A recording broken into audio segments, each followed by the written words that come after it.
Good morning. Crazy കപ്പിൾസിന്റെ പുതിയൊരു വീഡിയോയിലേക്ക് എല്ലാവർക്കും സ്വാഗതം. ഡോക്ടർ, എഞ്ചിനീയർ, അതുപോലെ തന്നെ അഡ്വക്കേറ്റ്സ് എന്നൊക്കെ പറയുന്ന പോലെ തന്നെയുള്ള ഒരു പ്രൊഫഷനാണ് ടീച്ചിങ് എന്ന് പറയുന്നത്, ടീച്ചർ അല്ലെ.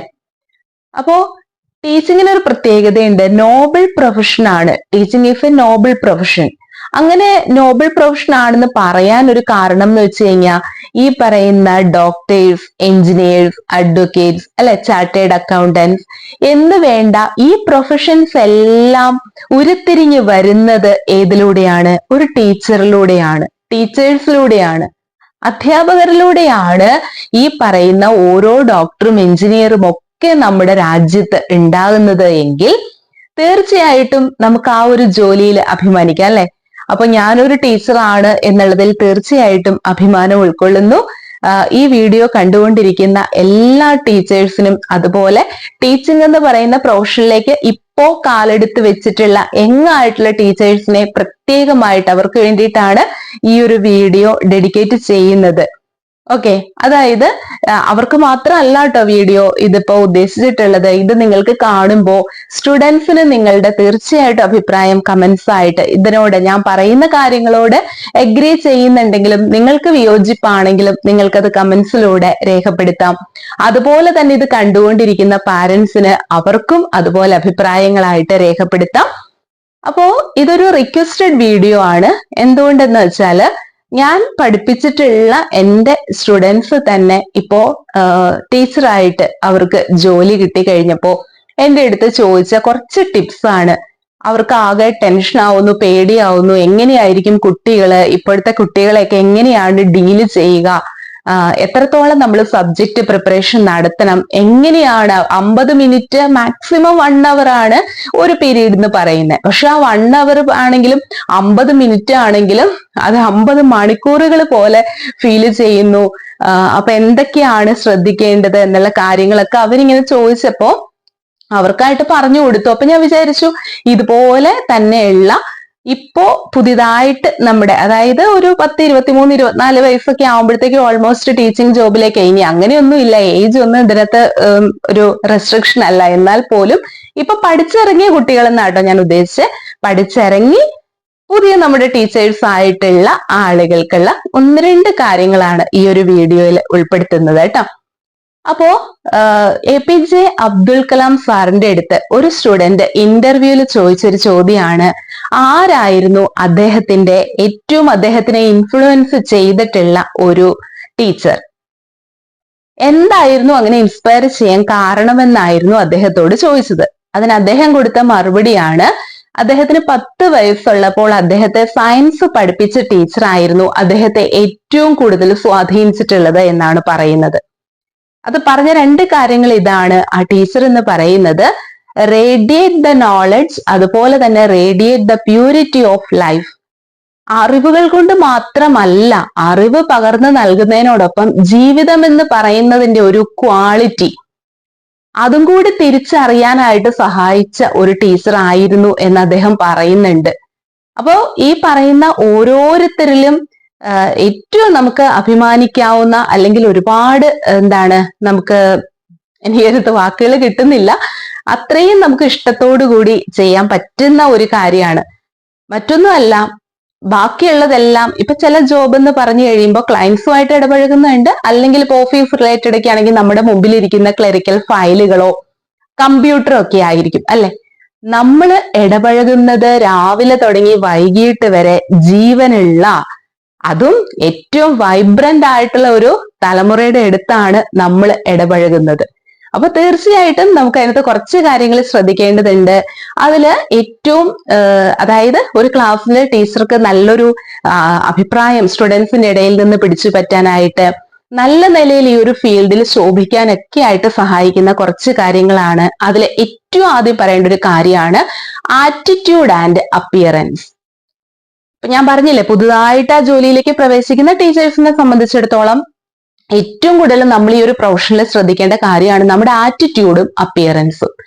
ആറ്റിറ്റ്യൂഡ് എന്ന് പറയുമ്പോൾ നമ്മുടെ ആ ഒരു പെരുമാറ്റം, നമ്മുടെ മനോഭാവം, അതാണ് ശരിക്കും ഞാനിവിടെ ഉദ്ദേശിക്കുന്ന നമ്മുടെ സ്റ്റുഡൻസിനോടുള്ള പെരുമാറ്റം തന്നെയാണ്. നമ്മളൊരു ക്ലാസ്സിലേക്ക് കയറി ചെല്ലുമ്പോഴേക്കും ഫസ്റ്റ് ക്ലാസ് ഒക്കെ ആവുമ്പോൾ പുതിയൊരു ടീച്ചർ എന്നുള്ള രീതിയിൽ അളക്കാനായിട്ടിരിക്കുന്ന കുറെ കുട്ടികൾ ഉണ്ടാവും. നമ്മൾ സ്മൈലിംഗ് ഫേസോട് കൂടി മാത്രം, കൂളായിട്ട് സ്മൈലിംഗ് ഫേസോട് കൂടിയിട്ട് മാത്രം നമ്മൾ ആദ്യം അവരെ അപ്രോച്ച് ചെയ്യുക എന്നുള്ളതാണ്. രണ്ടാമത്തെ കാര്യം അതിനകത്ത് വരുന്നതാണ് attitude and appearance. Physical appearance തന്നെയാണ് ഞാൻ ഉദ്ദേശിക്കുന്നത്. സാധാരണ പറയും ടീച്ചർ എന്ന് പറയുന്നതിന് ഇപ്പൊ കോർട്ടൊക്കെ പെർമിഷൻ കൊടുത്തിട്ടുണ്ട്, ചുരിദാർ ഇടാം, ഏത് വസ്ത്രം വേണമെങ്കിലും ധരിക്കാം, മാന്യമായിട്ടുള്ള വസ്ത്രം ധരിച്ചിട്ട് ടീച്ചർക്ക് ക്ലാസ് എടുക്കാമെന്ന്. പക്ഷെ എന്റെ ഒരു അഭിപ്രായം ഞാൻ പറയട്ടെ, ഒരു ടീച്ചർ എന്ന് പറയുമ്പോൾ എപ്പോഴും അവർക്ക് നമ്മുടെ തന്നെ മനസ്സിൽ നമ്മൾ അങ്ങനെ കരുതി കൂട്ടി കണ്ടിട്ടുള്ള ഒരു കാര്യമുണ്ട്. ടീച്ചർ എന്ന് പറയുമ്പോൾ അവരുടെ ഡ്രസ് കോഡ് എന്ന് പറയുന്നത് സാരിയാണ് ഏറ്റവും മികച്ചത്. ഇതെന്തുകൊണ്ടാണ്? ബാക്കിയുള്ള ഓരോ ജോബിനും, ഇപ്പൊ ഒരു എയർ ഹോസ്റ്റസ് എന്ന് പറയുമ്പോൾ അവർക്കുണ്ട് ഒരു ഡ്രസ് കോഡ്, അല്ലെ? അപ്പൊ അങ്ങനെ ഓരോ ജോലിക്കും അവർക്കൊരു ഡ്രസ് കോഡ്, അല്ലെങ്കിൽ സെയിൽസ് ഗേൾ അല്ലെങ്കിൽ ആ ഒരു ഇതിൽ നിൽക്കുമ്പോൾ അവർക്കുണ്ട് ഒരു ഡ്രസ് കോഡ് എന്ന് പറയുന്നത്. അപ്പൊ തീർച്ചയായിട്ടും ടീച്ചേഴ്സും അത് അർഹിക്കുന്നുണ്ട്. അതില് ഏറ്റവും മികച്ച രീതിയിൽ എന്ന് വെച്ചാൽ നമ്മളൊരു കല്യാണത്തിന് പോകുന്ന പോലെ പട്ടുസാരിയോ അല്ലെങ്കിൽ ഒരുപാട് തിളക്കമുള്ളതോ ഒന്നും ആയിട്ടുള്ള കാര്യങ്ങളല്ല, അല്ലാണ്ട് വലിയ ജിമിക്കി വലിയ മോഡൽ കമ്മലുകൾ ഇതൊന്നുമല്ല, സിമ്പിൾ ആയിട്ടുള്ള നല്ല ഒരു വസ്ത്രം, സാരി, ഓക്കെ, അത് നല്ല രീതിയിൽ നമ്മൾ ഉടുത്ത് ആ ഒരു ഫസ്റ്റ് അപ്പിയറൻസ് എന്ന് പറയുന്നത് തന്നെ കുട്ടികളുടെ മനസ്സിൽ എപ്പോഴും സ്ഥാനം പിടിക്കുന്ന ഒരു കാര്യമാണ്. അപ്പൊ ആറ്റിറ്റ്യൂഡ് ആൻഡ് അപ്പിയറൻസ് തീർച്ചയായിട്ടും അതിൽ പ്രാധാന്യം അർഹിക്കുന്നു. നമ്മളൊരു ക്ലാസ്സിലേക്ക് ഫസ്റ്റിലേക്ക് കയറി ചെല്ലുമ്പോൾ നമ്മൾ കോൺഫിഡന്റ് ആയിട്ട്, ഇതാണ് രണ്ടാമത്തെ പോയിന്റിലേക്ക് ഞാൻ വരുന്നത്, കോൺഫിഡന്റ് ആയിരിക്കണം. കോൺഫിഡൻസ് എന്ന് പറയുന്നത് ഒരു ടീച്ചറുടെ ഏറ്റവും വലിയ മുതൽക്കൂട്ടാണ്. അതിൽ എൻ്റെ അടുത്ത് പറയുന്ന കാര്യം, ഒരു കുട്ടി പറഞ്ഞതെന്ന് വെച്ച് കഴിഞ്ഞാൽ, ടീച്ചർ ഇപ്പോഴത്തെ തലമുറയല്ല, അവരെങ്ങനെയാണ് പെരുമാറുന്നത്, എന്താ ക്ലാസ്സിലെന്നൊന്നും അറിയില്ല, ശരിക്കും പറഞ്ഞാൽ പേടിയാണ് എന്നുള്ള രീതിയിൽ. പേടി മീൻസ് വേറൊന്നും കൊണ്ടല്ല, സബ്ജക്ട് നോളജ് ഉണ്ട്, നമ്മൾ ആരെയാണ് പേടിക്കുന്നത്? പേടിക്കേണ്ട ഒരു കാര്യം, നമ്മൾ ആദ്യം തന്നെ ഫിയർ മാറ്റുക ഇതിനകത്ത്. ഓക്കെ, അപ്പൊ ആ ഒരു നമ്മുടെ മുമ്പിൽ ഇരിക്കുന്ന സ്റ്റുഡൻസ് എന്ന് പറയുന്നത് അവർക്ക് ഈ സബ്ജക്ട് ഒന്ന് ആലോചിച്ച് വെക്കേ. ഇപ്പൊ ഞാനും ഒരു സ്റ്റുഡന്റ് ആയിട്ട്, അല്ലെങ്കിൽ നമ്മളൊക്കെ ഒരു സ്റ്റുഡന്റ് ആയിട്ടിരുന്നൊരു കാലമുണ്ട്. ഈ സ്റ്റുഡൻസ് ആയിരിക്കുമ്പോൾ നമുക്കറിയോ വരുന്ന ടീച്ചർ പഠിപ്പിക്കുന്ന സബ്ജക്ട് ഏതാന്ന് പോലും ചിലപ്പോൾ അറിയണ്ടാവില്ല. ഇനി ആ ടെക്സ്റ്റ് നമ്മൾ കണ്ടിട്ടോ അത് വായിച്ചിട്ടുണ്ടാവില്ല. അതിനകത്തുള്ള എന്തെങ്കിലും കാര്യങ്ങളെ കുറിച്ച് നമുക്ക് എന്തെങ്കിലും ഒരു ഐഡിയ ഉണ്ടോ? ഇല്ല. അപ്പൊ നമ്മുടെ മുമ്പിലിരിക്കുന്ന കുട്ടികൾക്ക് നമ്മുടെ സബ്ജക്ട് നോളജ് ഇല്ല എന്നുള്ളത് നിങ്ങൾ ഉറച്ചു വിശ്വസിക്കുക. മറ്റൊരു കാര്യം എന്ന് പറയുന്നത്, നമ്മളും പഠിച്ചിട്ട് തന്നെയാണ് വന്നത്. ഒരു ടീച്ചർ ആവുമ്പോഴാണ് സബ്ജക്ട് നമ്മൾ 100% നമ്മൾ പഠിക്കുക. ഇതിനോട് എഗ്രി ചെയ്യുന്നവരുണ്ടോ എന്നൊന്ന് പറയണേ. അതായത് പഠിച്ചുകൊണ്ടിരിക്കുന്ന സമയത്ത് ഒരു എക്സാമിന് വേണ്ടി പ്രിപ്പയർ ചെയ്യുമ്പോൾ നമുക്ക് ടഫ് ആയിട്ടുള്ള ചില പോർഷൻ ഉണ്ടെങ്കിൽ വെറുതെ ഒന്ന് വായിച്ചു വിട്ടു പോകും, ചിലത് നമ്മൾ സ്കിപ്പ് ചെയ്ത് പോകും, അല്ലെ? പക്ഷെ ഒരു ടീച്ചർ ആവുമ്പോൾ നമുക്ക് ഒരു ടഫ് ആണെന്ന് കരുതി ഒരു ടോപ്പിക്ക് നമുക്ക് സ്കിപ്പ് ചെയ്യാനായിട്ട് പറ്റില്ല. A to Z ആ സബ്ജക്റ്റിനെ കുറിച്ച് നമ്മൾ പഠിക്കും. ഒരു ഇന്റർവ്യൂവിന് പോകുമ്പോൾ തീർച്ചയായിട്ടും നിങ്ങളെ വെറുതെ വഴി കൂടെ പോയപ്പോ മാനേജ്മെന്റ് വെറുതെ വിളിച്ച് കയറ്റി ക്ലാസ് എടുപ്പിക്കുന്നതല്ല. നിങ്ങൾക്ക് അതിനുള്ള യോഗ്യത ഉള്ളത് കൊണ്ട് നിങ്ങൾ അപ്ലൈ ചെയ്ത് നിങ്ങളെ ഇന്റർവ്യൂവിന് വിളിച്ച് ക്ലാസ് എടുപ്പിച്ച് അതിനുശേഷം നിങ്ങളുടെ സബ്ജക്ട് നോളജ് മനസ്സിലാക്കിക്കൊണ്ടാണ് നിങ്ങൾക്ക് ആ ജോലി നൽകുന്നതെങ്കിൽ തീർച്ചയായിട്ടും നിങ്ങൾക്ക് അതിൽ കോൺഫിഡൻസ് ഉണ്ടാവണം. അപ്പൊ നമ്മളൊരു ക്ലാസ്സിൽ പോകുമ്പോൾ രണ്ടാമതായിട്ടൊരു ടീച്ചർക്ക് വേണ്ട ക്വാളിറ്റിയാണ് കോൺഫിഡൻസ് എന്ന് പറയുന്നത്. ആ കോൺഫിഡൻസ് ഉണ്ടെങ്കിലുണ്ടല്ലോ നമ്മുടെ നോട്ടത്തില്, അതായത് നമ്മൾ ആ കോറിഡോറിലൂടെ നടന്നു പോകുമ്പോഴും ആ ക്ലാസ്സിലേക്ക് കയറുമ്പോഴും ഒരിക്കലും നമ്മൾ നിലത്ത് നോക്കിയെന്ന് വെച്ചാൽ തല കുമ്പിട്ട് താഴേക്കായിട്ട് നടക്കാതിരിക്കുക. നമ്മൾ സ്ട്രെയിറ്റ് ആയിട്ട് നമ്മൾ തല ഉയർത്തിപ്പിടിച്ച് തന്നെ നടക്കുക. ക്ലാസ്സിൽ ചെന്ന് കഴിയുമ്പോൾ ഐ കോണ്ടാക്ട് എന്ന് പറയുന്നത് നെസസറി ആണ്, വളരെ ഇമ്പോർട്ടന്റ് ആണ്. നമ്മൾ കുട്ടികളുടെ നേരെ നോക്കി, അതായത് ഒരു കുട്ടിയോട് സംസാരിക്കുമ്പോൾ ആ കുട്ടിയുടെ കണ്ണിൽ നോക്കി തന്നെ നമ്മൾ സംസാരിക്കുക. അത് തീർച്ചയായിട്ടും നമ്മുടെ കോൺഫിഡൻസിനെ അവരിലേക്ക് ഇമ്പാർട്ട് ചെയ്ത് കൊടുക്കാനായിട്ട് സഹായിക്കും. അതേസമയം നമ്മൾ അവിടെ പതറുമ്പോ, നമ്മൾ ആകെ നെർവസ് ആകുമ്പോഴാണ് കുട്ടികള് പുതിയ ടീച്ചറാണ്, അത്ര പരിചയമൊന്നുമില്ല എന്ന് കരുതി നമ്മളെ വെറുതെ ഒന്ന് കളിപ്പിക്കാനൊക്കെ ആയിട്ട് അവർ ശ്രമിക്കുന്നത്. ഓക്കെ, ഇതുപോലെ മൂന്നാമത്തെ കാര്യമാണ് സബ്ജക്ട് നോളജ്. ഈ കോൺഫിഡൻസ്, ആദ്യം പറഞ്ഞ 3 കാര്യവും ഇതിൽ റിലേറ്റഡ് ആണ് കേട്ടോ. ഈ കോൺഫിഡൻസ് ഉണ്ടാവണമെങ്കിൽ സബ്ജക്ട് നോളജ് ഉണ്ടാവണം എന്നുള്ളത് മസ്റ്റ് ആണ്. പ്രിപ്പയർ ചെയ്യാതെ നമ്മൾ ഒരു ക്ലാസ്സിലും പോകരുത്. പ്രിപ്പയർ ചെയ്യാതെ എന്ന് വെച്ച് കഴിഞ്ഞാല് ഇപ്പൊ നമ്മുടെ കയ്യിലുള്ള ഒരു ടൂൾ എന്ന് പറയുന്നത് ഈ സബ്ജക്ട് നോളജ് വെച്ചാണ് നമ്മളൊരു ക്ലാസ്സിലേക്ക് പോവുക. അപ്പൊ 50 മിനിറ്റിന് വേണ്ടിയിട്ടുള്ളതാണ് എങ്കിൽ നമ്മൾ 1 അവർ അല്ലെങ്കിൽ ഈവൻ നമ്മൾ ഒരു 2 അവറിലേക്കുള്ള ഒരു സ്റ്റോക്ക് നമ്മുടെ കൈവശം ഉണ്ടാവണം. അത്രയും കാര്യങ്ങളുമായിട്ട് നമ്മൾ പോയി കഴിയുമ്പോൾ നമുക്ക് അതിനനുസരിച്ച് അവിടെ ചെന്നിട്ട് നമുക്ക് ലെക്ചറിങ് ചെയ്യാം. എന്ന് വെച്ചാൽ കണ്ടിന്യൂസ് ആയിട്ട് ലെക്ചർ ചെയ്ത് കുട്ടികളെ ബോറടിപ്പിച്ച് കൊല്ലണം എന്നുള്ളതല്ലാട്ടോ പറയുന്നത്. പക്ഷെ നമുക്ക് സബ്ജക്ട് നോളജ് മസ്റ്റ് ആണ്. നന്നായിട്ട് നമ്മൾ പ്രിപ്പയർ ചെയ്യണം. പ്രിപ്പറേഷൻ മസ്റ്റ് ആണ് ടീച്ചറെ സംബന്ധിച്ചിടത്തോളം. അപ്പൊ അത് നമ്മുടെ കോൺഫിഡൻസ് കൂട്ടും. ഇപ്പൊ നമ്മൾ എടുക്കുന്ന സബ്ജക്ട് എന്താന്ന് നമുക്ക് നേരത്തെ അസൈൻ ചെയ്യും. ആ സബ്ജക്റ്റില് അന്നത്തെ ദിവസം എടുക്കേണ്ട ടോപ്പിക്കിനെ കുറിച്ച് നമ്മൾ പ്രിപ്പയർഡ് ആയിട്ട് പോകുമ്പോൾ എന്താ സംഭവിക്കാന്നറിയോ? നമ്മുടെ കോൺഫിഡൻസ് ലെവൽ അവിടെ കൂടും. പിന്നെ പോരാത്തതിന് നമ്മുടെ ഫിസിക്കൽ അപ്പിയറൻസ്, ഇപ്പൊ സാരി എന്നൊക്കെ പറയുമ്പോൾ തന്നെയാണെങ്കിലും അങ്ങനെ ട്രാൻസ്പെറന്റ് ആയിട്ടുള്ളതോ അല്ലെങ്കിൽ നമ്മൾ ശരിയായ രീതിയിൽ ഉടുക്കാൻ അറിയില്ലാതൊക്കെ ആണെങ്കിൽ തന്നെ നമ്മൾ ആകെ അവിടെ ഇവിടെയും ഒക്കെ ചുറ്റിപ്പിടിച്ച് പിന്നെ നമ്മുടെ ശ്രദ്ധ മുഴുവൻ നമ്മുടെ ഡ്രസ്സിലേക്കാവും. അപ്പം എന്താ പറയാ, നമ്മൾ ഒരു കംഫർട്ടബിൾ അല്ലാതെയാകും. അതുകൊണ്ടാണ് ശരിക്കും ഫിസിക്കൽ അപ്പിയറൻസ് എന്ന് പറയുന്നത് നമ്മുടെ കോൺഫിഡൻസ് ലെവൽ കൂട്ടും. നമ്മൾ ഫ്രീ ആവുക, ജസ്റ്റേഴ്സ് ഉണ്ടാവണം. നമ്മുടെ മൂവ്മെന്റ്സ്, നമ്മുടെ കൈ, അതുപോലെ തന്നെ നമ്മൾ നടന്ന് ഒരിടത്ത് സ്ട്രെയിറ്റ് ആയിട്ട് നിന്ന് ബുക്കും പിടിച്ച് അങ്ങനെ തന്നെ നിന്ന് പറയാതെ നമുക്ക് ഇടയ്ക്കൊരു മൂവ്മെന്റ് ഉണ്ടാവണം. കുട്ടികളുടെ ഇടയിലൂടെ ആണെങ്കിലും നമ്മൾ നടന്ന് ചെന്ന് അവരിലേക്ക് ആ ഒരു സബ്ജക്റ്റ് നമ്മൾ ഇമ്പാർട്ട് ചെയ്ത് കൊടുക്കാനായിട്ട് ശ്രദ്ധിക്കണം. മറ്റൊരു കാര്യമാണ് ഹാൻഡ്ലിങ് ദ സ്റ്റുഡൻസ്. എപ്പോഴും പറയുന്ന ഒരു കാര്യമാണ് ഇപ്പോഴത്തെ തലമുറ എന്ന് പറയുന്നത്. നമ്മള് ക്ലാസ്സിൽ ചെന്ന് കഴിഞ്ഞാല് ഇപ്പം കുറച്ചു നാളൊക്കെ മുമ്പേ വരെ ഇതൊക്കെ പറയുമ്പോൾ വിചാരിക്കും ഇത്രയ്ക്കൊക്കെ പറയാൻ പാകത്തിന് ഒന്നുമല്ല കേട്ടോ. അങ്ങനെയൊക്കെ നോക്കിക്കഴിഞ്ഞപ്പോ ഞാൻ 2008 ടീച്ചറായിട്ട് ജോലിയിൽ കയറുന്നത്. 2025 വരെ കണ്ടിന്യൂസ് ആയിട്ട് ഈ ഒരു ജോലിയിൽ തന്നെ ദൈവാനുഗ്രഹം കൊണ്ട് പോയിക്കൊണ്ടിരിക്കുന്നു. ഇതിലൊരു 2 തവണ മെറ്റേണിറ്റി ലീവ് എടുത്തതൊഴിച്ചാൽ ബാക്കി കണ്ടിന്യൂസ് ആയിട്ട് തന്നെ ഈ ഒരു ഫീൽഡിൽ നിൽക്കുന്നത് കൊണ്ട് ഓരോ തലമുറകളുടെ മാറ്റം ഇങ്ങനെ അറിയാനായിട്ട് സാധിക്കുന്നുണ്ട്.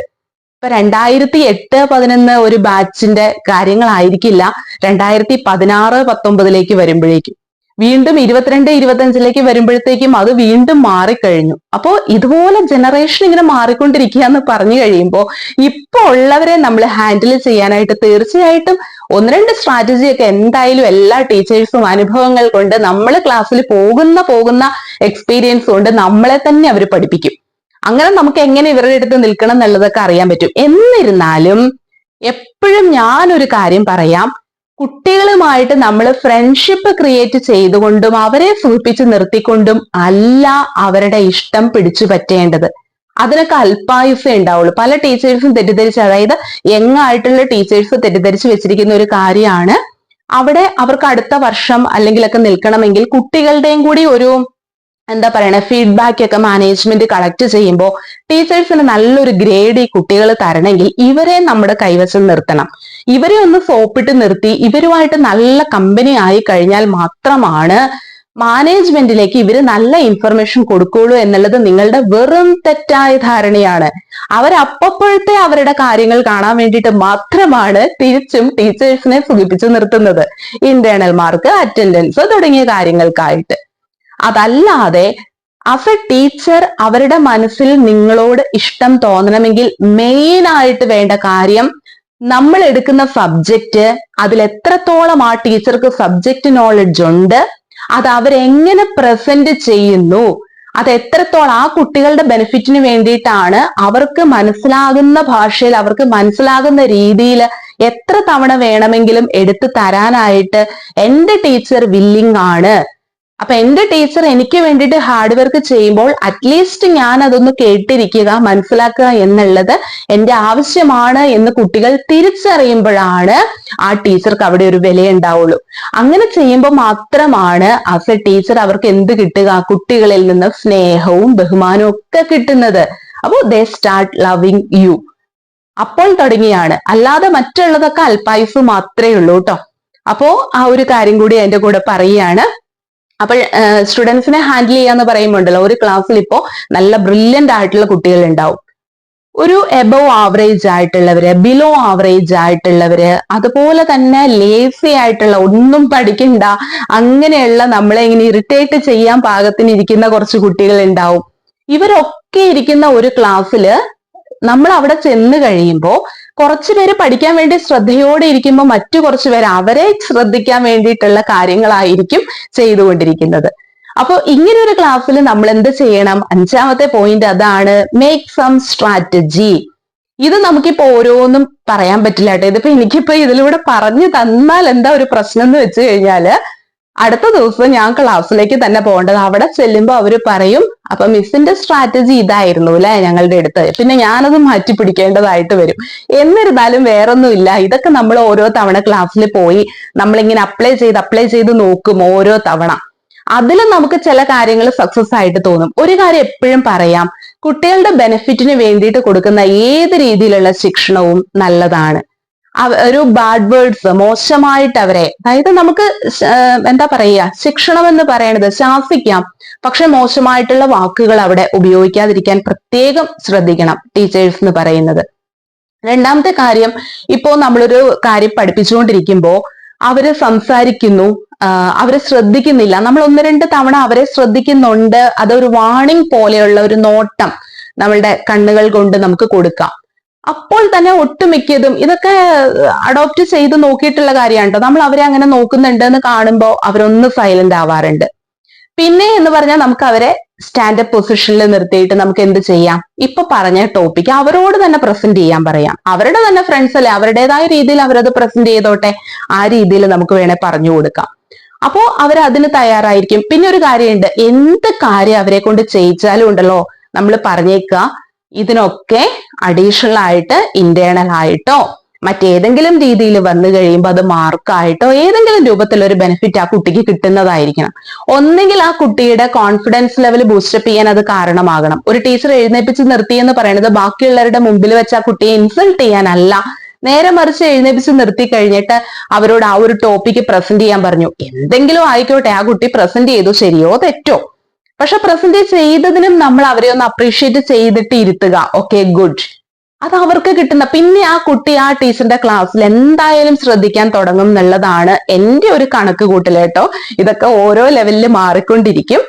അതുപോലെ തന്നെ നമ്മൾ പറയില്ലേ, ഒട്ടും സഹിക്കാൻ പറ്റാതെ വരുമ്പോ ക്ലാസ്സിൽ നിന്ന് ഇറക്കി വിടുന്ന രീതി ഞാനും ചെയ്തിട്ടുണ്ട് കേട്ടോ. പ്രോബ്ലം പേപ്പർ പഠിപ്പിക്കുമ്പോ ടെക്സ്റ്റ് ഇല്ല, ബുക്കില്ല, പെന്നില്ല, സിനിമ തിയേറ്ററിൽ വന്നിരിക്കണ പോലെ ഇരിക്കുമ്പോ അവിടെ ഇരുന്ന് ശല്യം ചെയ്യാൻ തുടങ്ങുമ്പോൾ ഒന്നും ചെയ്യാൻ പറ്റാതെ ഇതുപോലെ തന്നെ നമ്മള് ഗെറ്റ് ഔട്ട് അടിച്ചിട്ടുണ്ട്. പക്ഷെ എപ്പോഴും ഞാൻ ആദ്യം വർക്ക് ചെയ്തൊരു കോളേജില് പ്രിൻസിപ്പല് പറയുന്നൊരു കാര്യമുണ്ട്, ഈ ക്ലാസ്സിൽ ശ്രദ്ധിക്കുന്ന കുട്ടികളെ മാത്രം വെച്ച് ക്ലാസ് എടുക്കുക എന്ന് പറയുന്നത് ആർക്കും സാധിക്കുന്ന ഒരു കാര്യം. അതിന് പ്രത്യേകിച്ച് ടീച്ചിങ് സ്കില്ലൊന്നും ആവശ്യമില്ല. പക്ഷേ ഏത് ഉഴപ്പന്മാരെയും വെച്ച് ക്ലാസ് എടുക്കുന്നതാണ് ഒരു നല്ല ഒരു സ്കിൽഡ് ആയിട്ടുള്ള ഒരു ടീച്ചർ എന്ന് പറയുന്നത്. അപ്പം ശരിക്കും ആ ഒരു രീതിയിൽ തന്നെ അത് നമ്മളെല്ലാ സ്റ്റുഡൻസിനെയും, അതായത് ആരെയും പുറത്തേക്ക് ഇറക്കി വിടാതെ അവരെ തന്നെ ക്ലാസ്സിൽ നിർത്തിക്കൊണ്ട് തന്നെ നമുക്ക് ക്ലാസ്സുകൾ കണ്ടക്ട് ചെയ്യാൻ പറ്റുന്നതാണ് എന്ന് പറയാറുണ്ട്. ചില സാഹചര്യങ്ങളിലൊന്നും അത് പറ്റാറില്ല, എന്നിരുന്നാൽ പോലും പറഞ്ഞു എന്ന് മാത്രം കേട്ടോ. ഇപ്പൊ ഇതൊക്കെ പറയുമ്പോൾ ഞാനൊരു പെർഫെക്റ്റ് ടീച്ചർ ആണ് എന്നുള്ള ലെവലിലല്ല ഞാനിതൊന്നും പറയുന്നത്. എങ്കിലും നമുക്ക് സന്തോഷം, നമ്മുടെ ഫീൽഡിലേക്ക് പുതിയതായിട്ട് ടീച്ചേഴ്സ് ഒരുപാട് പേര് വരുന്നു. അങ്ങനെ വരുന്നവർ തീർച്ചയായിട്ടും ഇതുപോലെ തന്നെ, ഞാൻ പറഞ്ഞില്ലേ, കുട്ടികളെ ഏറ്റവും സ്വാധീനിക്കാനായിട്ട് കഴിവുള്ളവരാണ് ടീച്ചർ എന്ന് പറയുന്നത്. ഒരു ടീച്ചർ എന്ന് പറയുമ്പോൾ ടീച്ചറിന്റെ ജോബ് മാത്രമല്ലല്ലോ അവർ പെർഫോം ചെയ്യുന്നത്. ഒരു അമ്മയായിട്ടും ഒരു ഫ്രണ്ടായിട്ടും ഒരു ഗൈഡായിട്ടും എല്ലാ രീതിയിലും അവരുടെ ഒപ്പം നിൽക്കുന്നുണ്ടല്ലോ. അപ്പൊ ആ രീതിയിൽ നിന്ന് കഴിയുമ്പോൾ നമുക്ക് തീർച്ചയായിട്ടും അവരുടെ ഒരു സ്നേഹം, ബഹുമാനം നമുക്ക് കിട്ടാനായിട്ട് സാധിക്കും. ഇതൊക്കെ പറയുമ്പോൾ ഇന്നത്തെ കാലത്ത് ആ പഴയ ടീച്ചറോടുള്ള ഒരു റെസ്പെക്റ്റ് ഒക്കെ ഉണ്ടോ എന്ന് ചോദിച്ചാൽ ഇല്ല എന്ന് തന്നെ പറയേണ്ടി വരും. പക്ഷെ നമ്മൾ നിൽക്കേണ്ട സ്റ്റാൻഡിൽ, ഒരു ടീച്ചർ എന്ന് പറഞ്ഞാൽ എപ്പോഴും ഒരു നിലപാടുള്ള വ്യക്തി ആയിരിക്കണം. നമ്മൾ നിൽക്കുന്ന സ്റ്റാൻഡിൽ തന്നെ നമ്മൾ നിൽക്കാനായിട്ട് ഉറച്ച് ശ്രമിക്കുക. മറ്റൊരു കാര്യമാണ് വോയിസ് മോഡുലേഷൻ, സൗണ്ട് എന്ന് പറയുന്നത്. ഒരിക്കലും നമ്മൾ ഒരു ക്ലാസ് എന്ന് പറയുമ്പോൾ ഫ്രണ്ടിലിരിക്കുന്ന കുട്ടികൾക്ക് മാത്രം കേൾക്കാൻ പാകത്തിനല്ല, ഏറ്റവും ബാക്കിലിരിക്കുന്ന ആളുകൾക്ക് വരെ കേൾക്കാൻ പാകത്തിനുള്ള രീതിയിലായിരിക്കണം നമ്മൾ പറയേണ്ടത്. പിന്നെ ചെയ്യാൻ പറ്റുന്ന, ഞാൻ സ്ട്രാറ്റജിയിൽ ഒരു കാര്യം വിട്ടുപോയിട്ടോ. ഇപ്പൊ ഞാൻ അഡോപ്റ്റ് ചെയ്യുന്ന ഒരു കാര്യം പറയാം. ക്ലാസ്സിലെ ഏറ്റവും ഉഴപ്പരായിട്ടുള്ള അല്ലെങ്കിൽ ഏറ്റവും പഠിക്കാൻ പുറകിൽ നിൽക്കുന്ന ഒരു കുട്ടിയുടെ ഒപ്പം ടീച്ചർ നിൽക്കുക. ഇത് ഞാൻ എന്റെ ക്ലാസ്സിൽ എന്റെ സ്റ്റുഡൻസിനോട് തന്നെ പറഞ്ഞ് ഞാൻ ചെയ്യാറുണ്ട്. എന്താന്ന് വെച്ചാൽ മറ്റൊന്നുമല്ല, ഏറ്റവും പുറകിൽ നിൽക്കുന്ന സ്ലോ ലേണർ ആയിട്ടുള്ള ഒരു കുട്ടിയുടെ ഒപ്പം ടീച്ചർ നിന്ന് പറഞ്ഞ് പഠിപ്പിക്കുമ്പോ ആ കുട്ടി അത് പഠിച്ചു, ആ കുട്ടിക്ക് അത് മനസ്സിലായെങ്കിൽ 100% ഉറപ്പിക്കാം ആ ക്ലാസ്സിലുള്ള എല്ലാവർക്കും അത് മനസ്സിലായി എന്നുള്ളത്. അപ്പോ ഏറ്റവും അഡ്വാൻസ് ആയിട്ട് പഠിക്കുന്ന അല്ലെങ്കിൽ ബ്രില്യന്റ് ആയിട്ടുള്ള കുട്ടികളുടെ ഒപ്പം നമ്മൾ നിന്ന് പറഞ്ഞു പോയിട്ട് കാര്യമില്ല. ഏറ്റവും പുറകിലുള്ള ഒരാളുടെ ഒപ്പം നമ്മളുണ്ട്. പിന്നെ അവരെ ജയിപ്പിക്കാൻ വേണ്ടുന്ന കാര്യങ്ങള് അതൊക്കെ അവർക്ക് ഓരോ ടിപ്പായിട്ട് നമ്മൾ ചെറിയ ചെറിയ രീതിയിലൊക്കെ പറഞ്ഞു കൊടുത്തു കഴിയുമ്പോഴത്തേക്കും അവരെ ഹാൻഡിൽ ചെയ്യാനായിട്ട് സാധിക്കും എന്നുള്ളതാണ്. അപ്പോ ഇത്രയേ ഉള്ളൂ ഇന്നത്തെ ഈ ഒരു വീഡിയോ എന്ന് പറയുന്നത്. ഇത് മാത്രമേ ഉദ്ദേശിച്ചിട്ടുള്ളൂ.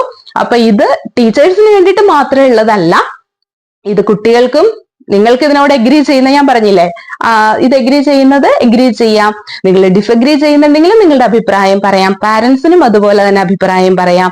അപ്പൊ എപ്പോഴും പുതുതായിട്ടുള്ള ഒരു ടീച്ചേഴ്സിന്റെ അടുത്ത് എനിക്ക് പറയാനുള്ളത് ഇത്ര മാത്രമേ ഉള്ളൂ. നിങ്ങളുടെ അറിവ് കൊണ്ടും നിങ്ങളുടെ കഴിവ് കൊണ്ടും തന്നെ ആയിരിക്കണം ഓരോ കുട്ടിയുടെയും മനസ്സിൽ ടീച്ചർ എന്ന നിലയിൽ നിങ്ങൾ അവിടെ സ്ഥാനം ഉറപ്പിക്കേണ്ടത്. അപ്പോ ആ ഒരു ലെവലിലാണെങ്കിൽ എന്നും ആ കുട്ടി നിങ്ങളെ ഓർക്കുകയും ബഹുമാനിക്കുകയും ചെയ്യും തീർച്ചയായിട്ടും. പിന്നെ ഓരോ എന്താ പറയുന്നേ, ഗാർഡനിൽ നിൽക്കുന്ന പുഷ്പങ്ങൾ പോലെ നമ്മൾ നട്ട് വളർത്തി അത് പുഷ്പിച്ച് കാണുമ്പോൾ ഉണ്ടാകുന്ന ഒരു സന്തോഷം ഉണ്ടല്ലോ, സത്യം പറഞ്ഞ എന്റെ മനസ്സിൽ അതാണ്. ഞാൻ പഠിപ്പിച്ച കുട്ടികള് അവര് ടീച്ചറായിട്ട് മാത്രമല്ല കേട്ടോ, പോലീസിലുണ്ട്, ബാങ്ക് മേഖലയുമായി ബന്ധപ്പെട്ട് ജോലി ചെയ്യുന്നവരുണ്ട്. അപ്പൊ ഇങ്ങനെയൊക്കെ നമ്മുടെ സ്റ്റുഡൻസ് മാറുമ്പോ തീർച്ചയായിട്ടും നമ്മൾ എന്താ പറയാ, ഒരു ബാങ്കിൽ ചെല്ലുമ്പോഴോ അല്ലെങ്കിൽ നമ്മൾ എവിടെയെങ്കിലും വെച്ച് കാണുമ്പോൾ അവരെ ഒരു പോലീസ് യൂണിഫോമിൽ കാണുമ്പോഴൊക്കെ നമുക്ക് ഉണ്ടാവുന്ന ഒരു സന്തോഷം എന്ന് പറയുന്നത് നമുക്ക് കിട്ടുന്ന സാലറിയേക്കാൾ എത്രയോ വലുതാണ് അല്ലെ. അതുപോലെ ഓരോ കുഞ്ഞുങ്ങൾക്കും ഇതുപോലെ ഒരു നല്ല ഭാവി കൊടുക്കാനായിട്ട് എല്ലാ ടീച്ചേഴ്സിനും സാധിക്കട്ടെ എന്ന് പ്രാർത്ഥിച്ചുകൊണ്ട് ആശംസിച്ചുകൊണ്ട് ഇന്നത്തെ വീഡിയോ കൺക്ലൂഡ് ചെയ്യാണ്. താങ്ക്